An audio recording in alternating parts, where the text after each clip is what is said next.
Welcome children. आज की worksheet number 54 परमाणु तथा अणु। आज हम इस वर्कशीट में परमाणु द्रव्यमान के बारे में जानेंगे। ज्ञान हम जानते हैं कि परमाणु इतने नन्हे होते हैं, इतने छोटे होते हैं, तो क्या इनका अपना कोई द्रव्यमान होता है या नहीं? अगर होता है तो हम उसे किस तरह व्यक्त कर सकते हैं? ज्ञान ने दीदी से पूछा कि परमाणु हमें आंखों से दिखाई नहीं देते, वो बहुत छोटे होते हैं, तो इनमें क्या कोई अपना द्रव्यमान होता है और उसे हम कैसे व्यक्त करते हैं? दीदी ने क्या बताया? वैज्ञानिक जॉन डाल्टन ने कहा था कि हर परमाणु का अपना एक द्रव्यमान होता है। क्या बताया था जॉन डाल्टन ने? कि हर परमाणु का अपना अलग अलग द्रव्यमान होता है। उन्हें निश्चित अनुपात के नियम अनुसार परमाणु द्रव्यमान की गणना भी की थी। उन्होंने क्या किया था? कुछ परमाणु द्रव्यमान की गणना करके भी बताई थी। परमाणु द्रव्यमान को यूनिफाइड परमाणु द्रव्यमान इकाई में लिखा जाता है। ये परमाणु द्रव्यमान को नापने की इकाई है। जैसे हम लंबाई को मीटर में नापते हैं, समय को सेकंड में नापते हैं, इसी तरह परमाणु द्रव्यमान को हम यू में नापते हैं। यू का क्या मतलब होता है? यूनिफाइड परमाणु द्रव्यमान इकाई। एक यू यानी यूनिफाइड परमाणु द्रव्यमान के बराबर क्या होता है? एक यू द्रव्यमान कार्बन परमाणु के 1/12वें भाग के द्रव्यमान जितना होता है। कार्बन का परमाणु भार कितना होता है बच्चों? 12। तो एक यू बराबर होता है 1/12वां भाग कार्बन के द्रव्यमान का। तो 1/12वां भाग कितना हो गया? 1। देखो, यदि हम तरबूज को, यहाँ पे आपको तरबूज का उदाहरण देकर समझाया गया है। यदि हम तरबूज को एक कार्बन परमाणु जैसा माने तो कार्बन 12 समस्थानिक कौन होते हैं? जिनके परमाणु भार अलग अलग होते हैं परंतु परमाणु क्रमांक समान होते हैं। तो इनकी 12 फाँके कर लें। अगर एक तरबूज लेकर आप उसकी 12 फाँके करें तो उसका कार्बन का परमाणु द्रव्यमान कितना हो जाएगा? 12U, क्योंकि आपने उसकी 12 फाँके कर लिए हैं। इसी तरह अगर एक फाँक हाइड्रोजन परमाणु जैसा है तो उसका द्रव्यमान कितना हो जाएगा? 1U। और ऐसी ही अगर 16 फाँके ले लें हम एक यू वाली, तो वो किसका बन जाएगा परमाणु द्रव्यमान? ऑक्सीजन का। अगर हम उस 14 फाँके ले लें तो ये नाइट्रोजन का बन जाएगा। तो इस प्रकार अलग अलग तत्वों के परमाणुओं का द्रव्यमान अलग अलग होता है। दीदी, आपने बताया था कि अधिकांश परमाणु अधिक क्रियाशील होने की वजह से स्वतंत्र रूप से अस्तित्व में नहीं रह पाते हैं, तो फिर परमाणु किस तरह अस्तित्व में रहते हैं? परमाणु बच्चों बहुत अधिक क्रियाशील होते हैं। क्रियाशील होने के कारण ये स्वतंत्र अवस्था में अधिकांश परमाणु नहीं पाए जाते। स्वतंत्र अवस्था में क्यों नहीं पाए जाते? क्योंकि ये इतने अधिक क्रियाशील होते हैं, दूसरे परमाणु से क्रिया करके अणु बना देते हैं। तो फिर परमाणु किस तरह अस्तित्व में रहते हैं?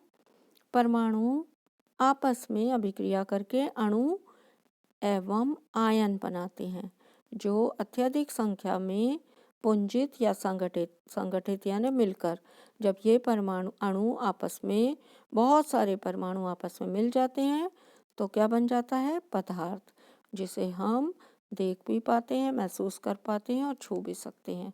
विभिन्न प्रकार की वस्तुएं अलग अलग पदार्थों से बनी होती हैं। यहाँ पर आपको बताया गया है कि परमाणु क्या क्या किस किस में बदलते हैं अपना अस्तित्व बनाए रखने के लिए। परमाणु परमाणु से मिलकर अणु बनते हैं और परमाणु आयन बनाते हैं। अणु दो तरह के होते हैं, तत्व के अणु और यौगिक के अणु। तत्व के अणु और यौगिक के अणु में क्या अंतर है? तत्व के अणु एक ही प्रकार के परमाणु रासायनिक अभिक्रिया करके अणु बनाते हैं तो वो तत्व के होते हैं। जब भिन्न भिन्न तत्वों के परमाणु एक निश्चित अनुपात में जुड़कर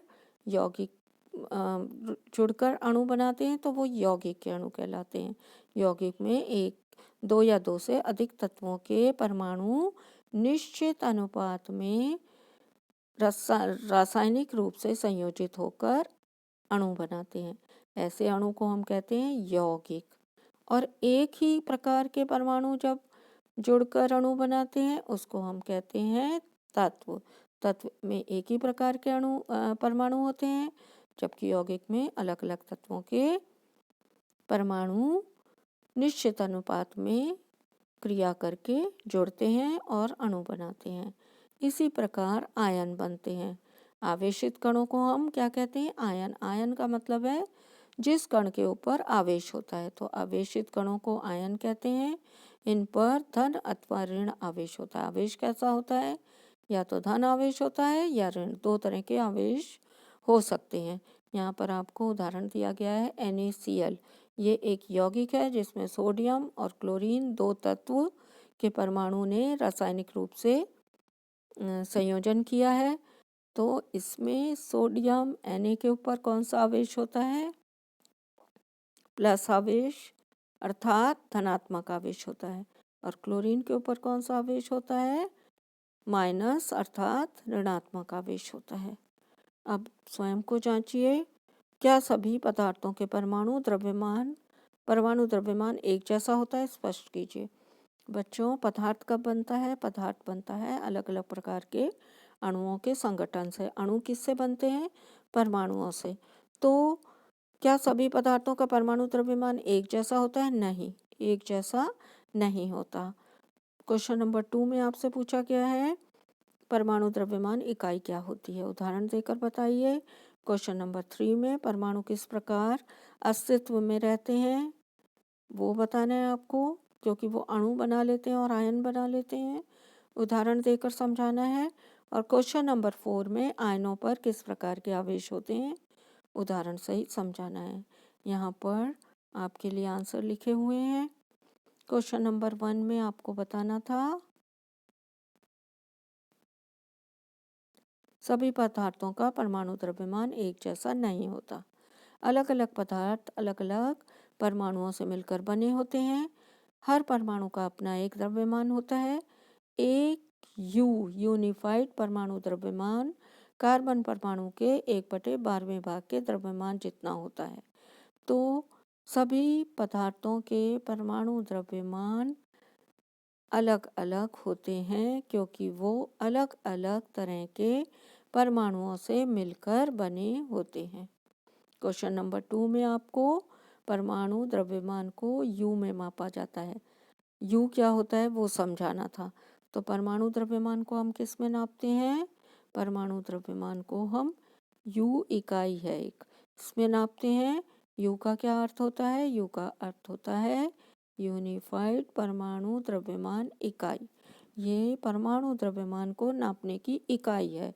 जैसे हाइड्रोजन 1U, एक यू है बच्चों, ये एक यू, 1U।